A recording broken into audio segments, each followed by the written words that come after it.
How to reset factory iPad. This is gonna erase all the content on your iPad. Now first you're gonna open up your settings. So before you reset this, you want to make sure your iPad is backed up. There's two ways to do it, one is through iCloud and the other way is iTunes. So if you connect your iPad to your computer, now tap on your name and then tap on iCloud. Now make sure these are turned on for whatever you want backed up, and then you can also press on iCloud backup and this press here on backup now. Alright, so now for factory settings, so you're gonna press on general and then press on reset. Now press erase all content and settings, then press on erase now. Then put your passcode. Now confirm it. And once again confirm it. So now put your Apple ID password.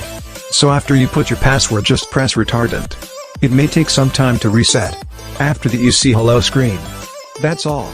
We do also have all parts such as LCD, top case keyboard, SSD, logic board, and battery available in stock for immediate shipping. This video is provided by Tronics Center. For more details please visit our website, www.tronicscenter.com, and contact us on support@tronicscenter.com or support@bazarzone.com. Don't forget to like, share, and subscribe our channel.